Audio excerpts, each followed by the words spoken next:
Tendo o número legal, em nome de Deus, declaro aberta a sessão. Solicito à comissão de plenário leitura da ata. O conselheiro Rodrigo, vou botar em pauta aquela ata antiga, que foi sugerida apenas por Vossa Excelência, uma modificação simples, que eu acho que e foi ratificado a sua, com relação pelo áudio do pleno, e foi... Era para você falar apenas a alteração que você está querendo fazer no texto, para que a gente entendendo, eu estou entendendo que não modifica absolutamente nada, e a gente aprovar com as modificações sugeridas. São apenas duas, né, que Vossa Excelência sugeriu. Bom dia a todos, senhor presidente, senhoras conselheiras, doutor Gustavo. Presidente, eu acredito que nós encaminhamos 4 sugestões de alteração, né? Na essência não mudaria muita coisa o conteúdo da ata, mas eu não estou de posse aqui das sugestões. Elas foram mediante ofício para Vossa Excelência e para a coordenação de plenário. Como você tem o texto, o conteúdo, fica mais fácil, a gente vê que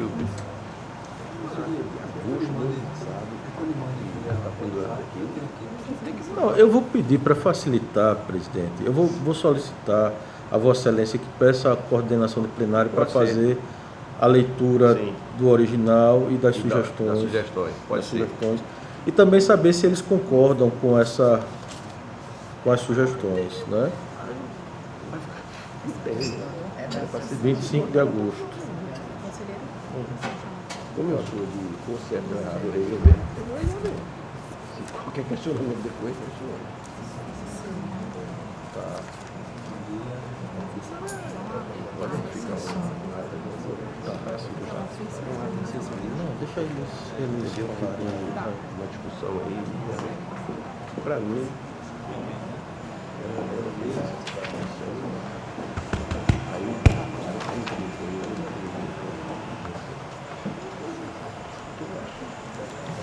Bom dia, conselheiros. Foram procedidas 4 retificações, são as seguintes. Onde lia-se, eu respondi a Vossa Excelência, leia-se. Ela não foi só uma pergunta, não. Eu respondi a Vossa Excelência. Onde lia-se, pode dizer quem é o conselheiro que faz política aqui no tribunal, Excelência? Leia-se. Não, Vossa Excelência. Precisa dizer quem é o conselheiro que faz política aqui no tribunal, Excelência. Onde lia-se, Vossa Excelência distorce que... Leia-se. Vossa Excelência distorce, quer construir bandidos. Onde lia-se, quando o Tribunal de Contas tiver essa sua cabeça inaudível, não tem, leia-se. Enquanto o Tribunal de Contas tiver essa sua cabeça e admitir tudo, não tem. Foram essas, conselheiros. Se alguém quer fazer uma colocação, pode continuar, conselheiro Rodrigo. Não, só foram sugestões. Sim. E a partir da constatação de que a ata não representava o que de fato tinha acontecido na sessão, presidente. E me parece que a coordenação de plenário concordou que a reprodução correta seria conforme sugerido pelo nosso gabinete e acolheu, né? Perfeito. Certo. Então veja só, as alterações sugeridas por Vossa Excelência, e que eu estou entendendo, ela foi confirmada pelo áudio, pela comissão de plenário, ou seja, está literalmente o que foi dito. Então, vou botar aberta a discussão.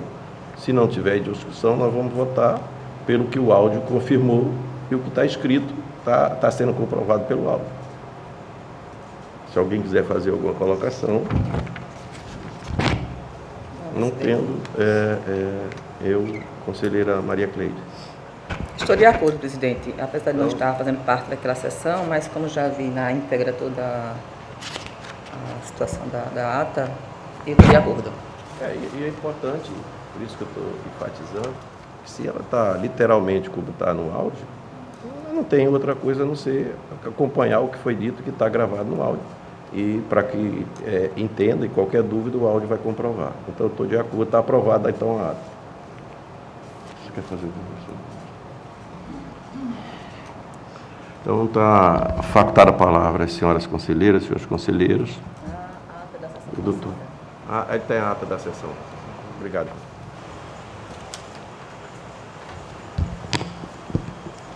Ata da segunda sessão ordinária da primeira Câmara do Tribunal de Contas do Estado de Alagoas. Aos 16 dias do mês de fevereiro do ano de 2023, no plenário das sessões do Tribunal de Contas do Estado de Alagoas, foi realizada a sessão ordinária da primeira Câmara sob a presidência do excelentíssimo senhor presidente, conselheiro Otávio Lessa de Geraldo Santos, onde reuniram os senhores conselheiros, conselheiro substituto Sérgio Ricardo Maciel, conselheiro substituto Alberto Pires Alves de Abreu. O Ministério Público de Contas esteve presente e representado pelo doutor procurador Pedro Barbosa Neto. Havendo o número para deliberar, o excelentíssimo senhor presidente declarou em nome de Deus aberta a sessão, solicitando a leitura da ata da sessão anterior, que foi aprovada. Na hora do expediente, o excelentíssimo senhor presidente comunicou não haver pauta para hoje devido ao processo de adaptação com relação às mudanças na lei orgânica. Comunicou ainda que ficou definido o fechamento das pautas que serão feitas pelos presidentes, conselheiro Fernando Ribeiro Toledo, conselheiro Otávio Lessa de Geraldo Santos e conselheiro Anselmo Roberto Almeida Brito. Quanto ao horário de fechamento das pautas, ficou definido que será até às 19 horas. O excelentíssimo senhor presidente facultou a palavra, não havendo quem quisesse fazer uso. Em nome de Deus, encerrou a sessão, convocando-nos para a próxima no horário regimental. Em discussão, a ata que acaba de ser lida. Em votação, conselheira Maria Cleide. De acordo, presidente. Conselheiro Rodrigo. Também de acordo, presidente. Aprovado. Está facultada a palavra às senhoras conselheiras, senhores conselheiros e o doutor Gustavo, aqui representante do nosso Ministério Público. Não tendo quem queira fazer uso da palavra, pela ordem, conselheira Maria Cleide. Bom dia a todos. Presidente, eu não tenho processos pautados para o dia de hoje. Ok. Conselheiro Rodrigo.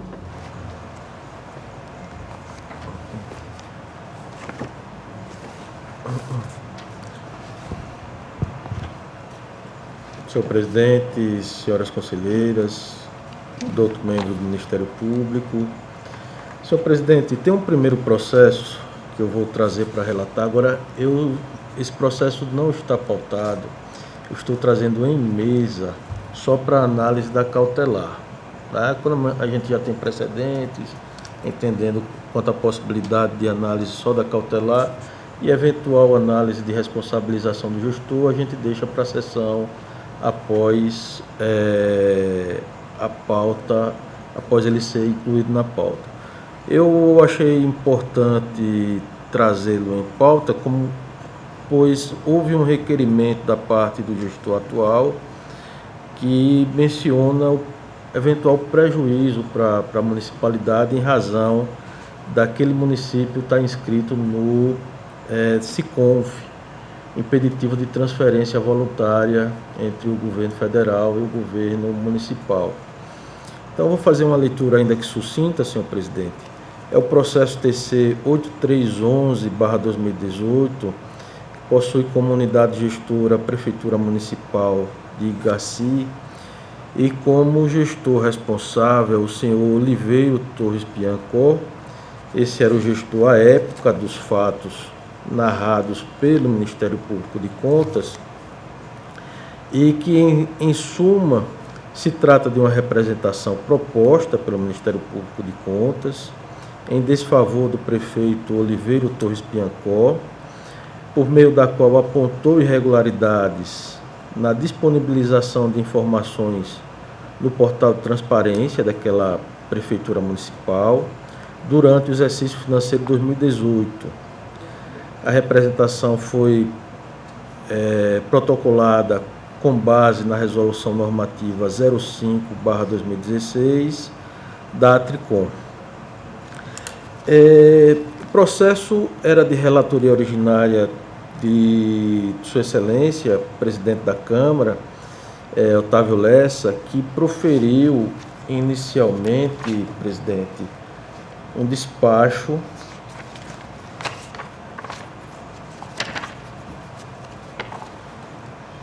uma decisão monocrática em 9 de agosto de 2018, por meio da qual determinou cautelarmente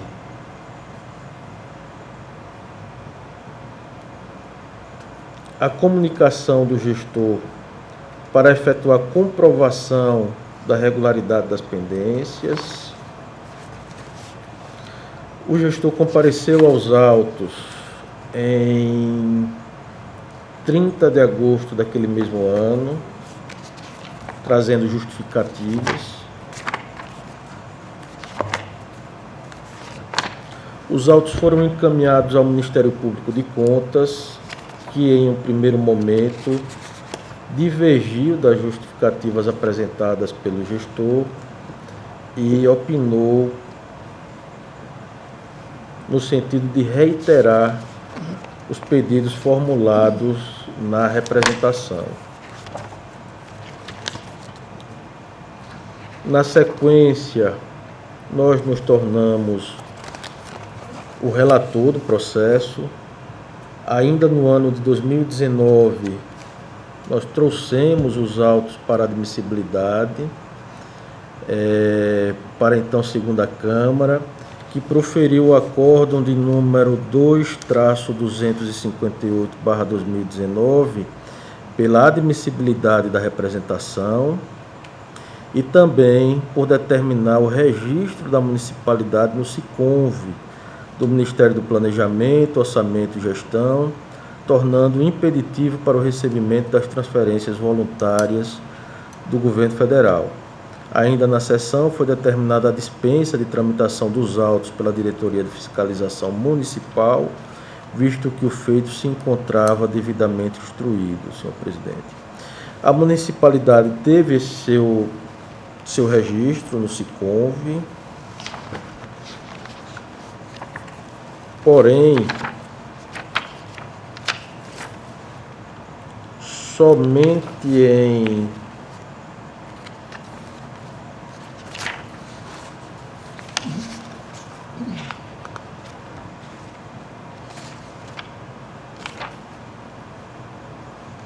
(30 de janeiro de 2023) que o atual gestor compareceu espontaneamente a esse tribunal, comunicando da regularização da situação do portal de transparência do município e solicitando o levantamento desse impedimento. Nós encaminhamos os autos ao Ministério Público de Contas, que mais uma vez reiterou o parecer anterior quanto à responsabilização do gestor antigo, né? Sem prejuízo. Palavras do Ministério Público. Reitero os termos do parecer número 2869/2019, no que se refere à responsabilização do senhor Oliveiro Torres Piancó pelas irregularidades perpetradas em sua gestão.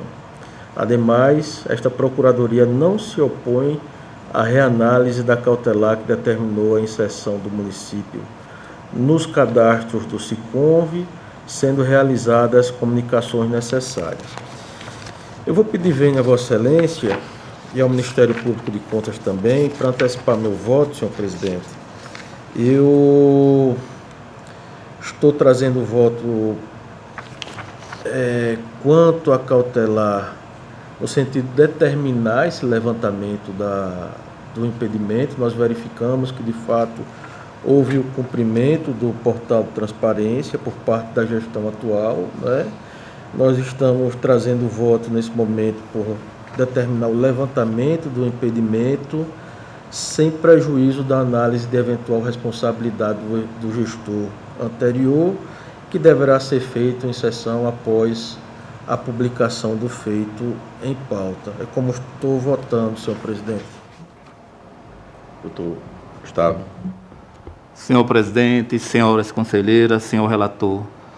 Senhor presidente, o Ministério Público pontua que os casos de processos que não tramitem pelo Ministério Público devem ser justificados diante da urgência e do interesse envolvido, que no caso concreto eu considero verificados, né? Estamos falando de um município que está impedido de receber convênios federais e, salvo engano, estaduais também, em virtude dessa restrição. Portanto, superamos e o Ministério Público se manifesta aqui também oralmente agora. Em relação a essas sanções institucionais previstas pela RF, eu acho de extrema de infelicidade do legislador, porque o prefeito ele não fomenta a transparência do município por alguma razão, né, que não me cabe agora criticar, não sei se por dolo ou por culpa, por desídia, por falta de pessoal qualificado, e quem paga a conta é o município, né? O município deixa de receber verbas federais. O conselheiro, não é crítica à vossa decisão, não. A crítica é ao sistema de sanções institucionais da LRF. Então, a sanção devia ser pessoal no prefeito e não no município. Com essas considerações, e ressaltando mais uma vez que a crítica não foi ao voto a liminar decretada pelo tribunal, e sim a legislação, a LRF, o Ministério Público opina pela cassação dessa liminar.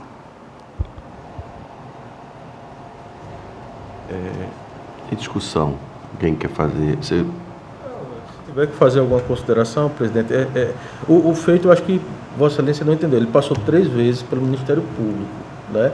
Ele não passou pela Diretoria de Fiscalização Municipal, porque o próprio colegiado determinou que seria desnecessário, dentro daquela tese antiga que nós tínhamos, de dispensar o encaminhamento dos autos à diretoria quando o feito tivesse devidamente instruído.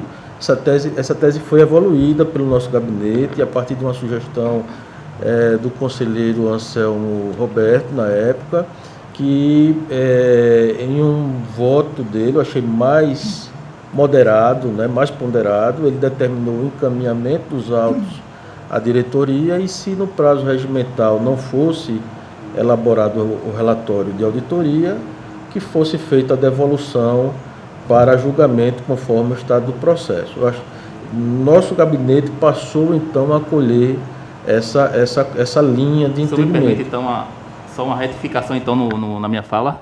Sim.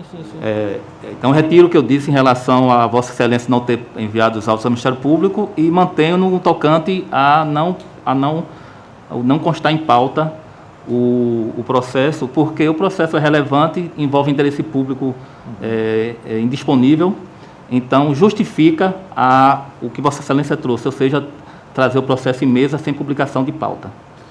Com relação a cautelar de suspensão de transferência, presidente, todo respeito também ao doutor Gustavo, que eu tenho sempre respeito, admiração e consideração. Eu também tenho essas críticas à legislação, mas nós estávamos seguindo ali uma orientação da Atricom. A Atricom tem uma resolução, a de número 05, e de fato, quando nós passamos a determinar a suspensão da transferência, a grande maioria dos municípios passou a resolver o problema, diferentemente de quando a gente aguardava a solução de um processo sancionatório. Isso daí me parece que o gestor não dava muita importância, assumia a responsabilidade e não resolvia o problema da transparência municipal. Quando nós passamos a determinar essa suspensão, acolhendo a resolução 05 da Atricom, que nós verificamos uma efetividade na aplicação do direito à transparência. Mas isso será analisado o mais brevemente possível, a questão da responsabilidade do gestor, tão logo nós consigamos publicar na pauta da primeira Câmara, presidente. Olha, eu estava muito fora de relatoria, né? Mas o doutor Gustavo é impressionante, eu queria registrar isso, a evolução que nós temos cultural entre os ministérios públicos, os tribunais de contas, com relação à preocupação que a sociedade que não seja prejudicada. A colocação do doutor Gustavo é uma coisa que a gente tem que sair já que existe uma legislação, a gente dá velocidade no que for possível e imputar a multa forte com relação a que, já que eu não posso atingir ele diretamente no CPF, vamos dizer assim, fica no CNPJ, e no CNPJ é a sociedade que está pagando o preço. E o cara lá está, sem a gente saber por que ele não está fazendo, mas seria a forma do tribunal pressionar, e na hora que você afeta o órgão mais sensível do corpo humano, que é o bolso, pessoa física, o cara vai se preocupar em resolver o problema. Eu acho que esse é o grande avanço, e eu acho que a gente tem que efetivamente, através de propostas, tentar alterar. Está lá o Congresso para que possa alterar essas legislações que precisam evoluir. Eu acho isso fundamental, de fundamental importância, e mostrando outra coisa que nós precisamos também. A gente tem aí uma TV e tem uma rádio, que na hora que a gente cuidar um caso desse, e a gente ficar massificando através da comunicação, que o município está deixando de receber por uma incompetência ou não sei o adjetivo certo com relação ao gestor, eu tenho certeza que ele vai buscar, porque a sociedade daquele município vai cobrar dele e dizer: amigo, cadê isso aqui? Eu acho que a gente tem que casar isso aí para que a gente possa evoluir mais. Se a gente casar essa comunicação para forçar uma barra e a gente tentar aos poucos penalizar a quem tem que ser penalizado, e a outra coisa é o seguinte: a diretoria não deu conta, vamos fazer nós. Outra coisa, porque não vamos atrasar o processo. No nosso gabinete, já a partir de agora do meu retorno, eu ofereci o direito da defesa, doutor Gustavo. Se não foi dado, vai ser do jeito que tiver. Eu não vou ficar mais um ano correndo atrás de ninguém, de gestor nenhum, pode ser quem for. Se ele teve o direito, ele não usou o direito dele, eu trago aqui depois, se ele quiser, ele peça a revisão, peça o que quiser, traga a defesa posteriormente, e o pleno vai decidir. O que a gente tem é exatamente dar velocidade para que, de vez de ficar com um problema para a gente pagar o preço da ineficiência pelo volume de processo, que a gente já sabe que é difícil, e ficar pedindo, cara, está faltando isso, diligência tal, é isso que eu estou pedindo, e estou pedindo que quando a gente fizer uma diligência, fazer tudo que está precisando, para também não cansar o gestor. A gente pede uma coisa, depois o cara traz, tem outra coisa, que isso de um modo geral também é cultural. Só queria fazer essas observações, mas continua em discussão. Pelo que eu entendi, conselheiro, seria apenas para ratificar a cautelar que foi concedida lá atrás. Retirar, levantar da cautelar. parte Para ele inicial. poder receber novamente os recursos. Entendi. Está suspendendo. Okay. Presidente, adiantando meu voto, eu acompanho o relator. Também acompanho o relator. Aprovado. Faltar urgentemente para a Câmara. Tem pauta? Tem participação? Presidente, eu tenho para relatar ainda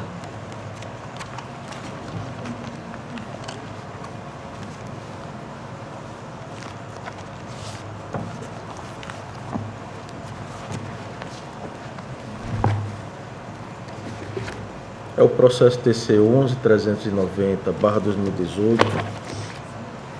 É uma análise de contrato, né?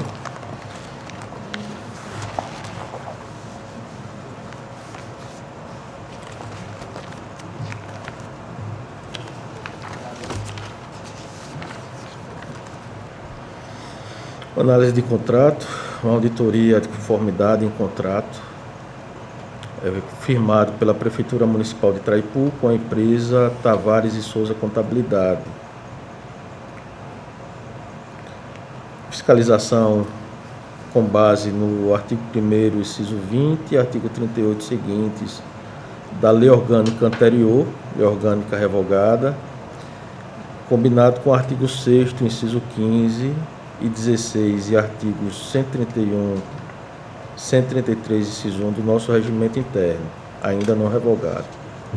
Os autos versam sobre o contrato número 68/2018, cujo objeto, como mencionado, é contratação de empresa para prestação de serviços de contabilidade para o município. O valor total do contrato foi de R$ 180 mil, assinado no dia 20 de julho de 2018 e publicado no Diário Oficial do município em 23 de julho daquele mesmo ano, com prazo de vigência até 23 de julho de 2019. Os autos foram remetidos à unidade técnica competente, não foram encontradas irregularidades. Na sequência, esse contrato foi encaminhado ao Ministério Público de Contas, que emitiu o parecer de número 2103/2021, da Terceira Procuradoria de Contas, que requereu novamente a análise pela diretoria técnica. Foi atendida a solicitação sugerida pelo Ministério Público de Contas e que, por meio do parecer de número 76/2022, opinou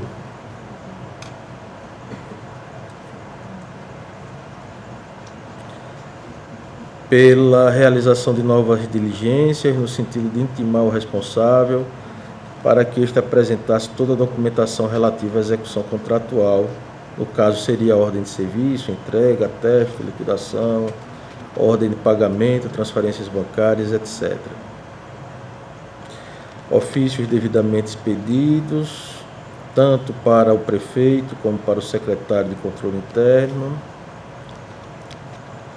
Entretanto, conforme busca no sistema ETCE, não foram encontrados nenhum protocolo de manifestação de defesa nesta Corte de Contas.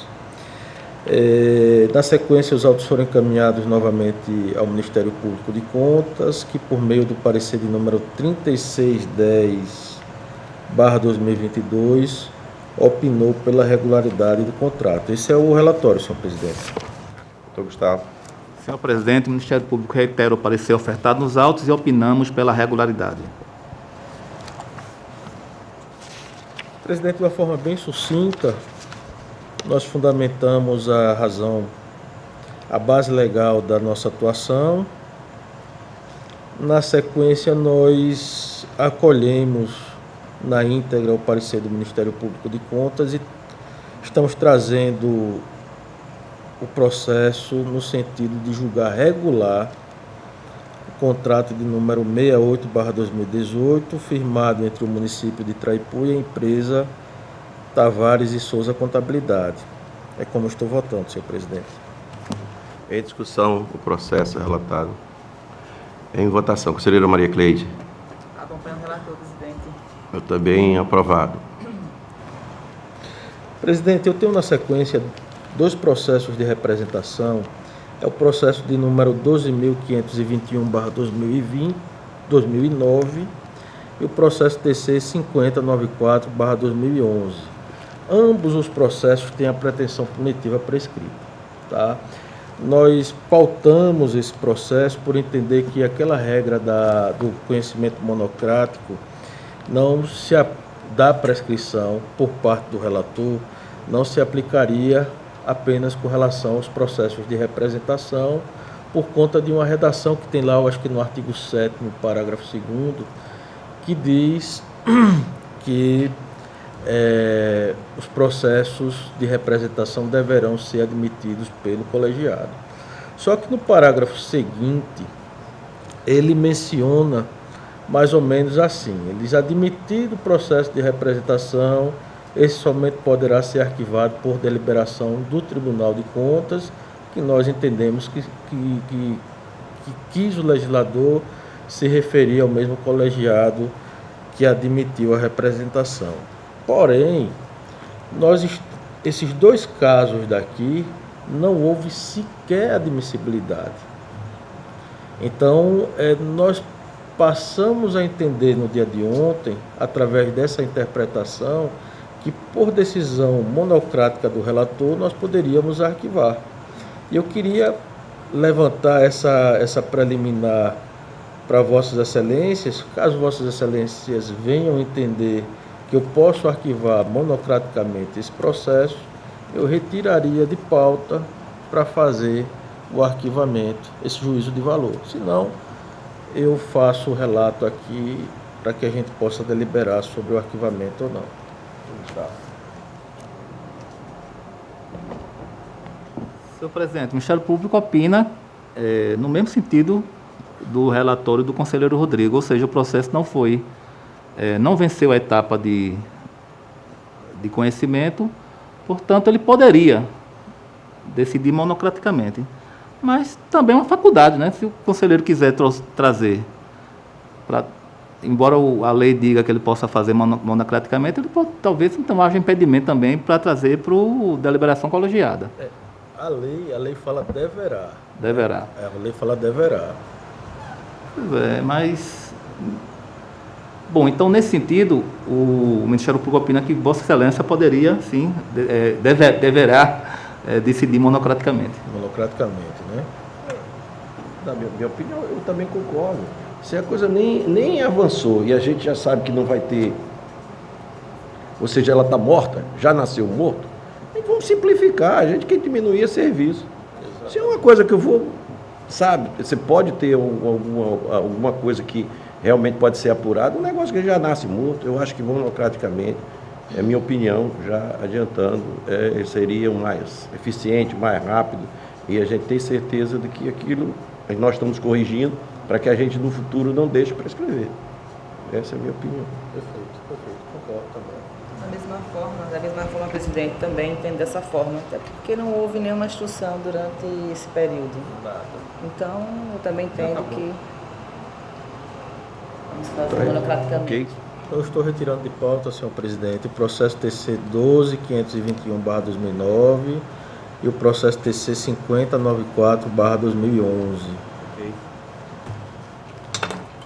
E minha pauta fica esgotada. Será Raquel.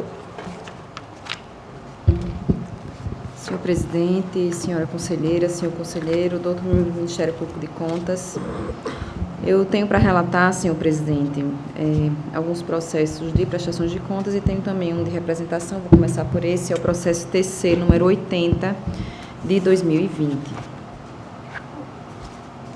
Trata de uma representação formulada pela senhora Valquíria Costa da Silva, presidente em exercício do Instituto de Previdência dos Servidores Municipais de Mata Grande, a qual informou a ocorrência de irregularidades praticadas pelo prefeito do município. A representante destacou, dentre as irregularidades encontradas, a não realização de auditoria interna e a ausência de prestação de informações fiscais para a correta elaboração das demonstrações de informações previdenciárias e repasses, desde o exercício de 2014 até a ocasião da denúncia, o que gerou uma potencial disparidade das informações concernentes ao débito previdenciário real do município para com o Instituto de Previdência. Os autos foram encaminhados ao Ministério Público de Contas, que se manifestou através de parecer 476 de 2020, da 2ª Procuradoria de Contas, opinando pela notificação da representante para emendar a representação, coligindo aos autos os nomes dos autores das práticas lesivas e as provas, dados ou elementos mínimos de convicção aptos a evidenciar a materialidade da irregularidade imputada. Em atendimento ao opinativo do órgão ministerial, foi proferida a decisão monocrática número 4 de 2020, por esta relatora, na qual determinou-se a notificação da presidente do Instituto de Previdência daquele município para emendar a representação nos termos requeridos pelo Parquê de Contas, dando ciência de que a não apresentação das informações ensejaria no arquivamento do feito, em conformidade com o artigo 57 do Regimento Interno. Foi expedido o ofício número 15 de 2020, datado de 13 de fevereiro de 2020, o qual foi devolvido pelos Correios com a informação de que o endereço informado era insuficiente. Em nova tentativa de notificar a representante da decisão, foi expedido o ofício número 88 de 2021, o qual foi entregue pessoalmente à senhora Valquíria Costa da Silva em 21/10 de 2021, conforme aviso de recebimento juntado aos autos. Os autos foram encaminhados à seção de protocolo, a qual, através do despacho número 1503 de 2022, afirmou que não fora localizada resposta ao ofício encaminhado. Em ato contínuo, o processo seguiu mais uma vez ao Ministério Público de Contas, que, através do parecer número 3804, opinou pela rejeição da representação sob análise, com extinção do feito em razão da inexistência de elementos mínimos de materialidade e autoria da prática do ilícito, com o consequente arquivamento do feito. Eu peço venha ao Ministério Público de Contas, porque a minha proposta de decisão, senhor presidente, é no mesmo sentido, pelo arquivamento dos autos, considerando que a interessada, a representante, ela não juntou aos autos os elementos mínimos necessários à admissibilidade do feito e, nesse sentido, fica impossível a sua admissibilidade, senhor presidente. Arquivamento, notificação e publicidade. Ok. Doutor Gustavo. Senhor presidente, o Ministério Público reitera o parecer ofertado nos autos e opinamos pelo arquivamento. Em discussão, em votação. Conselheira Maria Cleide. Acompanha a proposta de voto da conselheira substituta. Senhor Rodrigo, eu acompanho também a proposta de voto. Dando seguimento, senhor presidente, eu tenho alguns processos, alguns atos de aposentadoria para serem registrados.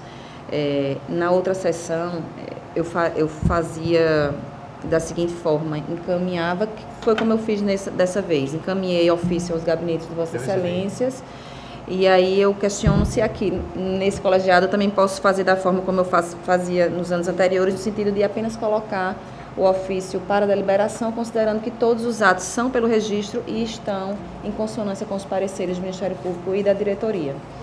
Eu concordo. Conselheira Maria Cleide. Sim, presidente, também como faço ali na minha Câmara passada, eu acompanho. De acordo. Então, senhor presidente, são 10 atos de aposentadoria, todos eles pelo registro, por estarem todos eles com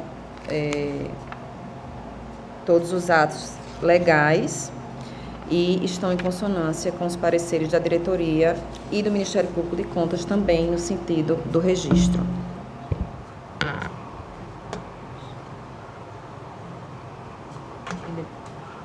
Demais medidas de praxe, né, como que constam de todos os votos, que é a ciência dos institutos de previdência e a verificação da necessidade de compensação financeira, quando for o caso, e a devolução dos respectivos processos administrativos originais ao órgão de previdência. Esses são os votos, senhor presidente. Ok.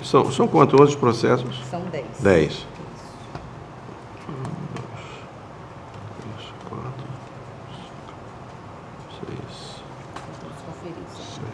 8, 9, 10. Está ok.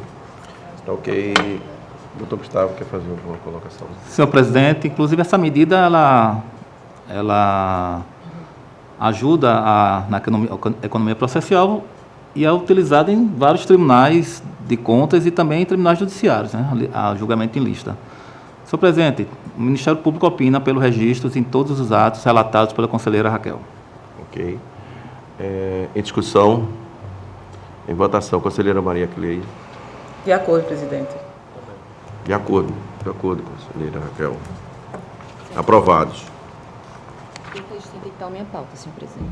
Então, não tendo mais pauta para o dia de hoje, fica facultada a palavra às senhoras conselheiras, senhores conselheiros e doutor Gustavo, aqui representando o Ministério Público.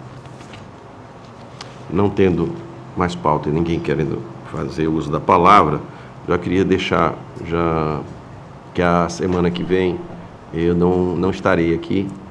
Então, na sessão de quinta-feira, aliás, não estarei nem no pleno e nem na sessão, para que a conselheira Raquel já possa ficar de sobreaviso para que venha, para dar o quórum. Entendeu? Então, eu queria fazer esse comunicado. Só informar também que eu não estarei presente nessa próxima sessão do dia quinta-feira. Então, estará só o conselheiro Rodrigo. Você convoca mais o... Quem é daqui? É o Sérgio. Você, o Sérgio ou o Alberto? É o nosso agora. É o Sérgio. Então, o Sérgio já é daqui. Essa convocação... Não, eu já estou solicitando que Vossa Excelência faça a convocação. A convocação, né? Antecipado, ele já pode, já está dentro da sessão, que ele possa, se tiver alguém do gabinete dele aqui, que já possa comunicar a ele que ele participe. Mas eu posso fazer isso também, lá do nosso, botar na encaminhamento para ele, assim, só para ele tomar conhecimento. Então já está convocando... Está convocando. Tá, ok, né? Aliás, também, obviamente, aí será o presidente que vai fazer, mas também na sessão de terça-feira nós não estaremos. Vossa Excelência também não está. Então, nem no pleno e nem na Câmara. Então, a gente já fica...